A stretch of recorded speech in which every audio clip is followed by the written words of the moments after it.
Bonjour à tous. Alors effectivement, ça peut paraître un peu pompeux, un siècle de progrès technique agricole en Bretagne. Alors je vous rassure, on va plutôt le traiter par des illustrations concrètes. Et je vais d'abord vous emmener dans cette Bretagne agricole d'il y a 100 ans. Vous voyez, on y est. Et qu'est-ce que les observateurs voyaient à cette époque-là? Eh bien, ils voyaient beaucoup d'animaux en train de se déplacer. Alors bien sûr, vous imaginez des vaches, des bœufs, des porcs, de la volaille, mais surtout beaucoup de moutons et aussi beaucoup de chevaux pour l'attraction. Alors qu'est-ce que l'observateur voyait aussi à cette époque? Il voyait aussi beaucoup d'enfants autour de ces animaux pour les encadrer. Vous voyez, les gardeuses de vaches. Alors ces enfants, ces jeunes gens, finalement, c'est eux qui vont faire ce siècle de progrès technique. Et j'imagine dans la salle, pour beaucoup, ce sont vos parents. En tout cas, moi, ce sont les miens. Ma mère était ce qu'on appelle une bitrau dans le langage de la région de la Guerche-Bretagne, en Ille-et-Vilaine. Alors une bitrau, c'est une gardienne de troupeau. Et il faut l'imaginer à 12 ans, en 1944, avec une grande trique, avec un petit troupeau d'animaux, lorsque tout d'un coup survient un bombardement à proximité dans la forêt, à cause d'un camp allemand. Eh bien, cette jeune fille, elle est affolée, les vaches aussi, mais il faut les ramener. Il ne faut surtout pas qu'elles s'égayent dans la nature, parce que la punition peut être sévère. Les fermes sont petites, donc elle a encore plus peur de les perdre. Alors, on est en fait à cette période-là, à la genèse de ce qu'on va appeler le modèle technique breton, c'est-à-dire ces petites fermes avec beaucoup de gens, avec un exode rural moins marqué en Bretagne que dans d'autres régions.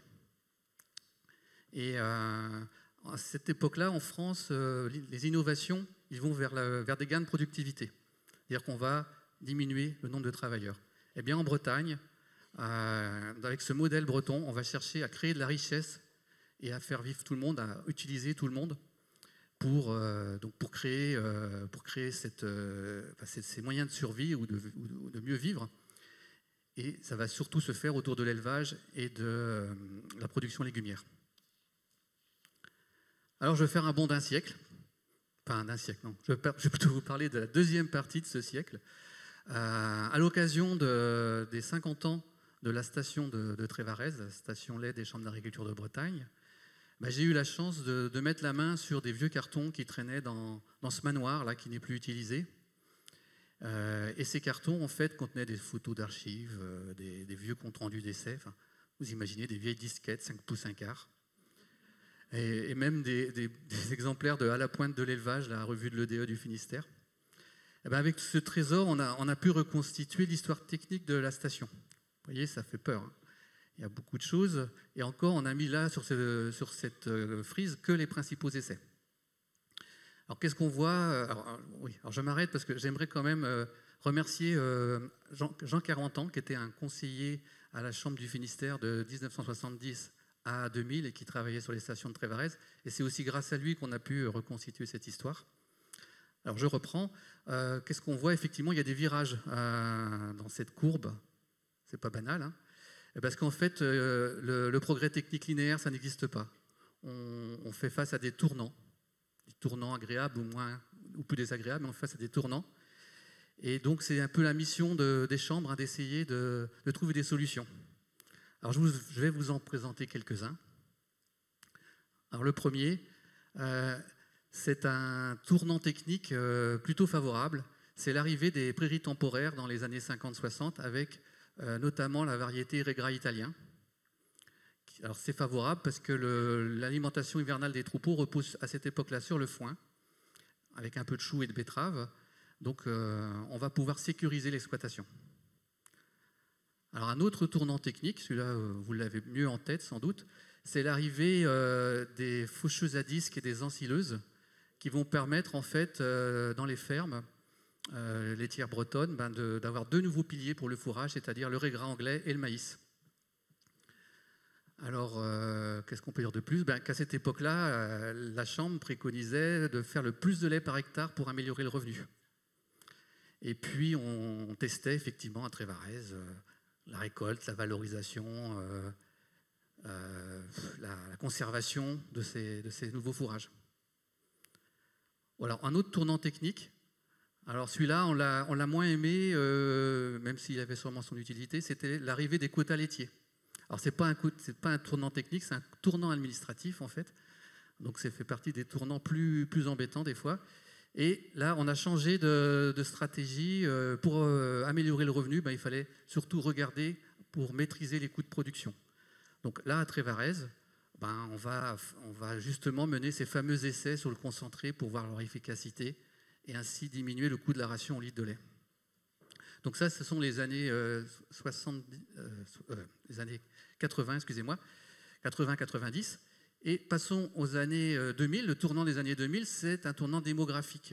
La main-d'œuvre familiale, elle est plus qu'elle était, puisque les parents se retirent, les enfants sont moins impliqués, les conjoints travaillent de plus en plus souvent à l'extérieur. Eh bien, la station va devoir mettre en place des essais, justement, sur le travail. Alors là, on voit un essai d'un pousse-fourrage, parce qu'on est à la recherche de solutions pour simplifier la distribution du maïs. Alors, peut-être l'essai le plus connu, que vous connaissez sûrement de cette époque, c'est la monotraite. Poursuivons, 2013, on accueille la bio à la station pour tenir compte de la grande diversité, de la plus grande diversité des modes de production en Bretagne. Et puis il y a un défi technique, c'est la création, la mise au point de ce robot de traite au déplaçable, au pâturage, qui permet aussi de traiter de l'éclatement du parcellaire. Je poursuis. Vous voyez, on avance vite. Dernière ligne droite, mais c'est un tournant aussi, c'est le climat et l'énergie qui s'invitent en fait dans nos campagnes. Donc il faut trouver également des solutions. Et c'est pour ça que la station va passer à une labellisation bas carbone. Alors bon, je vous ai beaucoup parlé de Trévarez, mais il y a d'autres stations en Bretagne, Kerguenec pour les grandes cultures, bien sûr Crécom pour le porc, et n'oublions pas Auray qui traite du maraîchage. Elles ont toutes en commun, ces stations, de traiter, d'enregistrer un grand nombre de données. C'est ce qui leur permet d'aller aujourd'hui aussi vers l'agriculture de précision, et peut-être demain vers des solutions techniques en intelligence artificielle. Mais en tout cas, on est rassuré parce que ce sont des stations de la profession. Alors, pour aller vers la conclusion, et toujours un champ d'avance. Alors, et toujours un champ d'avance, c'était la devise des 50 ans de ces 4 stations là, des chambres d'agriculture de Bretagne. Alors, vous voyez le jeu entre le champ de la ferme, le champ de la recherche. C'est un champ d'avance. Et là, j'aimerais citer Alain Indré, mais je pense que d'autres l'ont dit, mais en tout cas, je me souviens qu'il me l'a dit. Alain Indré, qui était président de la station de Trévarez un temps, qui disait « La station, elle est là pour que les agriculteurs, pour que la Chambre prenne les risques à la place des agriculteurs. » Donc, effectivement, c'est une lourde responsabilité que de prendre des risques à la place des agriculteurs. Et les collègues chercheurs des équipes des chambres de Bretagne, mais aussi les partenaires qui sont les instituts techniques, eh bien, c'est leur métier.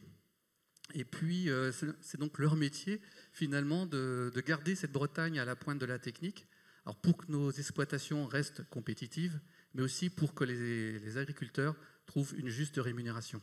Voilà, je vous remercie. Applaudissements pour Roger Hérisset. Merci à vous, Roger. Le monde a toujours été engagé sur différentes transitions et on a su s'adapter, on saura encore. Jean-Hervé Cogan, président de la Chambre 29 et vice-président de la Chambre régionale, que l'on peut applaudir. La Chambre, effectivement, essuie les plâtres pour nous et c'est très bien, nous lui en sommes redevables. Christine Touzé, membre du bureau Chambre 22, que l'on peut applaudir.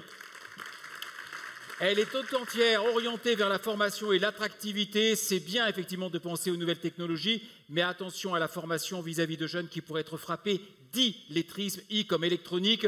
Odile Caroff, productrice de petits légumes, que l'on peut applaudir, à Saint-Paul-de-Léon. Odile qui m'a répondu lorsque je lui ai dit « Vous faites du petit légume depuis quand ?» et qu'elle m'a donné la date. Et je lui ai dit « Avant, je faisais des gros. » Odile Caroff, si vous voulez vous installer. Avant cela, bien sûr, prise de parole, et je vous fais rebondir derrière. Là, on peut évoquer la notion de vulgarisation par-dessus le talus. Une formule utilisée couramment et puis un peu moquée parfois, mais c'est une réalité. Parce que ton voisin, là, il fait du maïs. C'est la première fois qu'on fait du maïs dans la commune. Alors tout le monde regardait ça avec curiosité. Et puis, le voisin, l'année suivante, il le faisait aussi où il démarrait un petit peu. Puis quitte à discuter avec le gars qui avait fait la première année. Enfin, il y a des échanges de ce type-là, c'était naturel. Il y a l'outil, je dirais, qu'on connaît, et il y a les outils qu'on pourrait voir arriver. Sur l'intelligence artificielle, l'aide à la décision, de diagnostic et tout ça, dont on peut se dire que ça peut être la meilleure et la pire des choses. La meilleure si on aide au diagnostic et la pire si on est complètement dépossédé. Et la question, un des éléments aussi, c'est la question de la data. Qui est propriétaire et comment elle est utilisée? On sait que nous vivons, nous, dans une Europe qui n'est qu'une petite partie du monde, que cette Europe déjà a des difficultés elle-même à harmoniser ses réglementations dans les différents pays. Et je ne vous parle pas de tout ce qui peut se passer dans le globe où tout le monde aujourd'hui est à la recherche à la fois de souveraineté alimentaire, mais surtout de compétitivité pour essayer de conquérir les marchés. Et ça, on le voit et on le vit, et c'est toujours très complexe. Avec vous, Jean-Hervé Caugan, je vous citais, le monde agricole a toujours été engagé, quelquefois chahuté, poussé peut-être, il fallait, sur différentes transitions, donc on a su s'adapter. J'ai envie de te dire que j'ai compris en amont que ce n'est pas cette nouvelle transition numérique, technologique, bref, tout ce qui commence à pointer son bout du nez. La data, ça a été évoqué, je l'avais même vu avec un syndicat du lait en Ille-et-Vilaine, Ellipse, pour ne pas les citer, ou déjà avec les magnifiques robots de traite qui ressemblent à des rôles, se posait la question de la data, à qui allait-elle remonter de la valeur, qui allait en faire une captation, qui allait-elle enrichir, serait-elle seulement partagée? Vous le dites volontiers, on surprend parfois, soyons positifs, Jean-Hervé, vous surprenez qui, vous surprenez où du coup? On a déjà entendu tout à l'heure à une autre séquence comment la Bretagne commençait à être source d'inspiration par d'autres régions qui ont nettement plus chaud dans le maillot, si vous me passez l'expression. Un micro, vous avez des micros à votre disposition. Je pense que, comme l'a dit mes prédécesseurs, on a un challenge incroyable devant nous, ne serait-ce que les transitions, on en a parlé, l'agroécologie, la décarbonation. Et je dirais qu'on a eu un petit exemple sur les 50 ans de Trévarès, et je pense que dans 50 ans, elle sera encore là. Et aujourd'hui, on est sur un investissement mais hyper conséquent sur la capacité de travailler sur la neutralité climatique de la production laitière. Ça veut dire que l'élevage n'est pas un problème, mais l'élevage est une solution.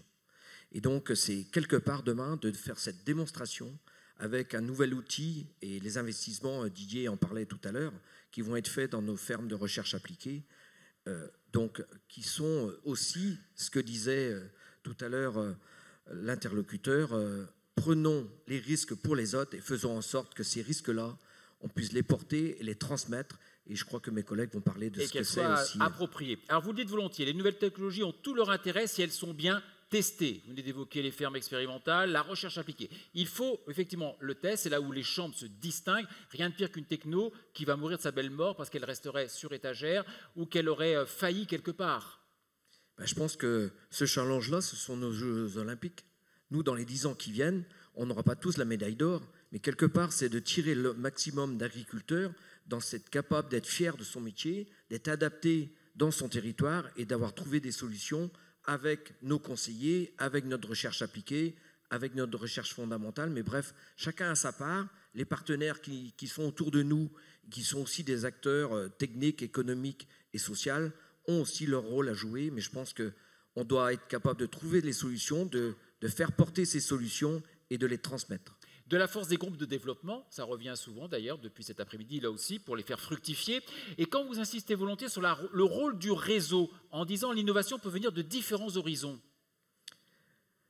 Je pense que le réseau des agriculteurs, les innovateurs, il y en a un petit bout chez chacun d'entre nous.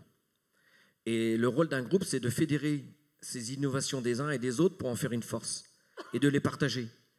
Et la recherche, elle a le rôle de la quantifier, de la mesurer et d'être capable de la prouver et ensuite de la faire diffuser. Mais souvent, l'innovation et les petits bouts d'évolution, elle se fait par les paysans. Et je dirais que même le meilleur du groupe, il ne sera jamais aussi bon que l'ensemble du groupe. Très beau message ici. Je vous en prie, mesdames et messieurs. lorsque vous insistez bien sur l'effet positif démultiplié du groupe et de ceux qui l'animent, que l'innovation peut venir de différents horizons, chacun un petit bout en soi peut-être.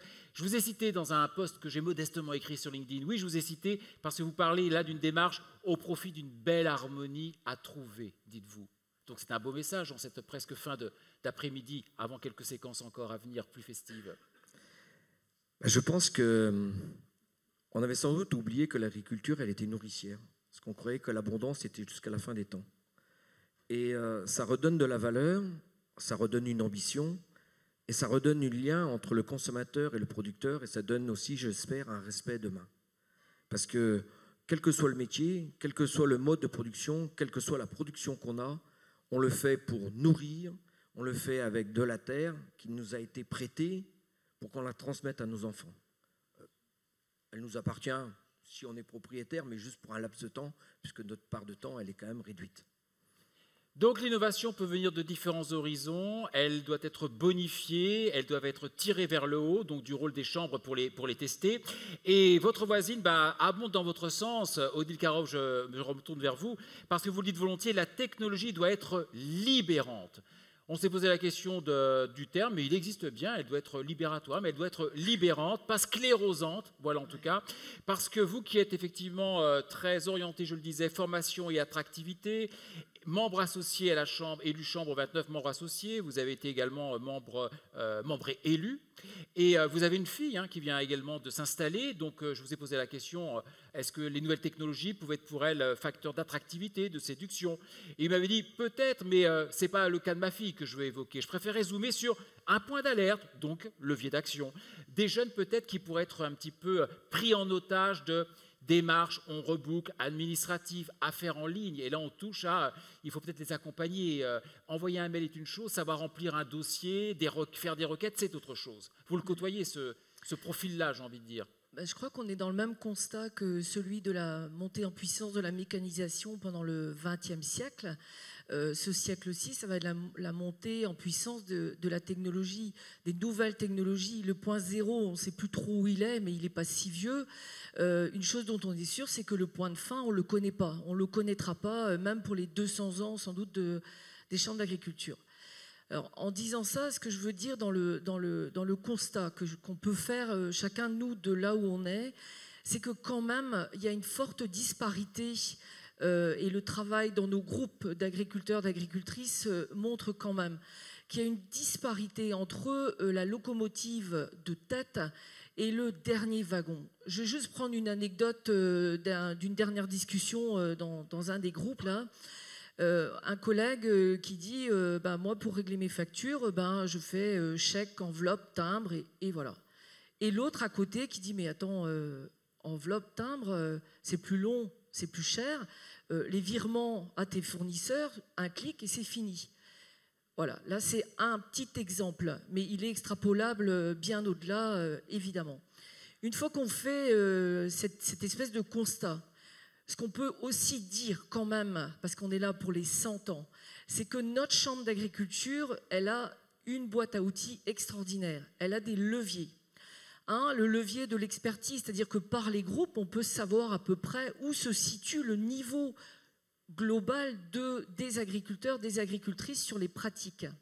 C'est une force. C'est une force. Une fois qu'on a fait un espèce de tour de popote, on a des leviers. Et personne ne sera étonné aujourd'hui de m'entendre parler de la formation. La formation initiale, nous, Chambre d'agriculture, on peut l'influencer, mais notre rôle, on n'a pas tout à fait tous les outils en main. Par contre, sur la formation continue tout au long de la vie, pour tous les actifs agricoles, là, on a les leviers. Et c'est à nous de les activer. Et en activant tous ces leviers-là, on doit tous collectivement, et je pense que tous ceux qui sont là aujourd'hui l'ont bien ancré en arrière-boutique, c'est l'attractivité. Le soc qui est à planter dans le sol, il doit être planté profond, enfin juste la couche arabe, on est bien d'accord. Et sur le temps de conclusion que vous nous laissez, Serge, parce que 100 ans, c'est quand même une forme de sagesse. Et si je devais utiliser 3 mots de conclusion, j'utiliserais d'abord le premier mot, vigilance. Le second mot, aliénant, et le dernier que vous avez cité, Serge, libérant. Vigilance, pourquoi ? Parce que nous avons une responsabilité en tant que professionnels, représentants professionnels, à ne pas enfourcher un discours des nouvelles technologies à tout va. Parce qu'il faut bien quand même qu'on se pose la question de la place de l'agricultrice, de l'agriculteur, avec ces nouvelles technologies. Est-ce qu'elles ne sont pas aliénantes économiquement et donc humainement ? Est-ce que ces nouvelles technologies qui nous arrivent, est-ce qu'elles sont libérantes pour la femme et l'homme qui vit dans la campagne aujourd'hui ? Eh bien, très beau message adressé en tout cas, qui ne doit pas être pris comme une interpellation dramatique, mais une question et donc avec une solution, en tout cas des pistes de réflexion. Alors, voilà, une technologie qui doit être libérante. On a également entendu, mesdames et messieurs, faire fructifier effectivement les nouvelles technologies, les bonifier, les tirer vers le haut, les chambres des courroies de transmission. Jean-Hervé Cogan, vous êtes complètement d'accord avec cela. Christine Touzé, ma voisine ici à mes côtés, membre du bureau 22, je le rappelle, installée à Plouvara, agricultrice, éleveuse de porc. Vous en avez 283 truies. 280 truies, naisseurs-engraisseurs. Voilà, merci de la précision. Vous le dites, oui, la Chambre nous aide pour notre métier de demain. Et voilà, mesdames et messieurs, on regarde demain, on regarde vers l'avenir, vers ces 100 ans, avec plein d'exemples que vous avez. Et surtout, j'aime bien, on a trouvé ensemble cette formule tout à l'heure, on travaille jusqu'à la dernière minute, toutes ces nouvelles technologies, de l'improbable au vraisemblable, au profit de nos élevages. Voilà, oui, c'est vrai que je voulais un peu témoigner. C'est vrai que nos stations expérimentales, entre autres Crécom, alors peut-être la partie porcine que je connais mieux, en fait, il y a eu énormément de progrès, de tests qui ont pu être faits et qui aujourd'hui on a presque oublié qu'il y avait eu des expérimentations avant. On va parler du biphase au niveau de l'alimentation, du multiphase. Aujourd'hui, j'allais dire, tous nos élevages l'utilisent et là, toujours... En fait, on retrouve toujours un intérêt. Là, ça va être l'intérêt environnemental avec la diminution des rejets d'azote. On va avoir le système de raclage en V qui est pour limiter également les émissions. On va avoir aujourd'hui, on va en parler un peu plus, la fosse nénuphar, où on va pouvoir avoir la récupération de gaz. Aujourd'hui, pour continuer, on a ça peut être par rapport à l'ergonomie, tout simplement de pouvoir voir comment les agriculteurs de demain pourront peut-être se soulager au niveau de leur travail au quotidien. On a travaillé, il y a eu aussi beaucoup de progrès qui ont été faits par rapport et de recherches qui ont été faites par rapport aux maternités bien-être. Aujourd'hui, je vais dire, la réglementation n'est pas arrivée là, mais quelques personnes ne pensent, je veux dire, faire un nouveau bâtiment, avoir des maternités sans mettre les truies en bien-être. Voilà, c'est quand même beaucoup d'applications que l'on peut faire. Aujourd'hui, on peut aussi dire que les technologies font que sur le numérique, on a l'ensemble de nos ventilations, de nos alimentations sur nos smartphones qui nous permettent d'avoir ça nous permet d'avoir une surveillance à distance. C'est quand même très important et ça permet aussi de libérer le temps. Enfin, c'est beaucoup de technologies. Et en fait, on voit bien que l'ensemble de toutes ces technologies, ça va être sur le bien-être, sur l'environnement, sur le sanitaire. Et en fait, là, c'est toute une modernisation. Et la modernisation, justement, c'est ce qu'on attend. Quand on voit aujourd'hui notre combat par rapport, on demande de la simplification. Déjà, par rapport à la simplification administrative, on aimerait tout simplement, je pense que le milieu agricole aimerait tout simplement se moderniser. On va être à une transition de génération. Il y aura de nouveaux agriculteurs. On a des bâtiments qui sont vieillissants. Donc il va falloir aller vers une modernisation. Ça va nous permettre de répondre à beaucoup de défis, que ce soit, j'allais dire, sur les gaz à effet de serre, sur les émissions d'ammoniac et tout ça. Et je dirais même qu'on n'a pas forcément besoin de surréglementation européenne. On parlait des directives EED, on n'en a pas besoin. Déjà, si on pouvait nous accompagner sur la sécurisation de nos dossiers, sur la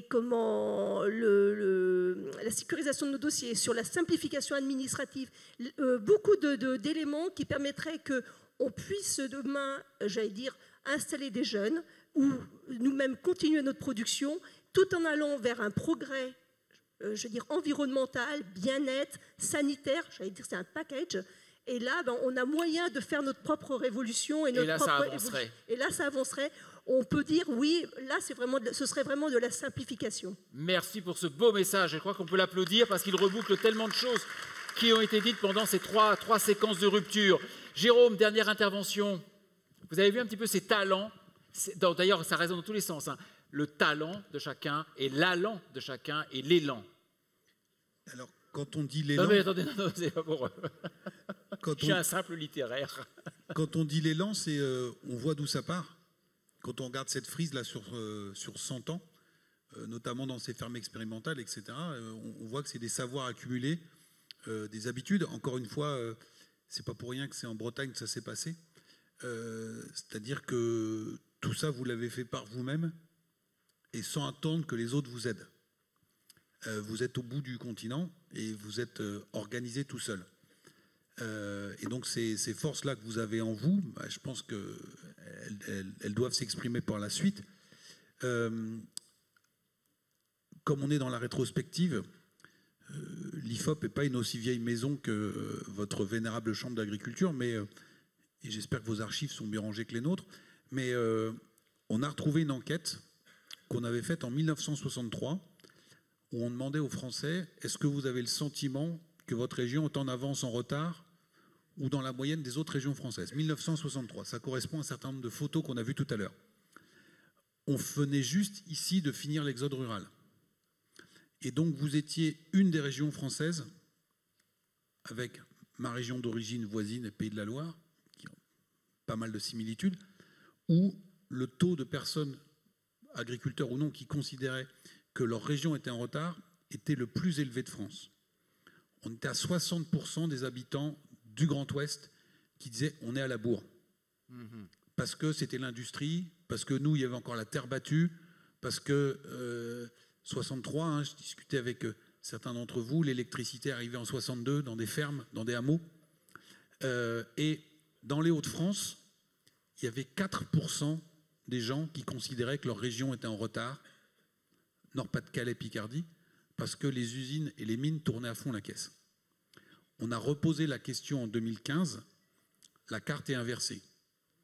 Aujourd'hui, là-haut, une majorité considère qu'ils sont en retard, et chez vous, une majorité pense qu'ils sont en avant. Et vous n'aviez pas de mines, vous n'aviez pas de ressources souterraines, tout ça, ça a été fait par le travail, votre travail, et donc on voit comment on a pu inverser la donne en une 50aine d'années.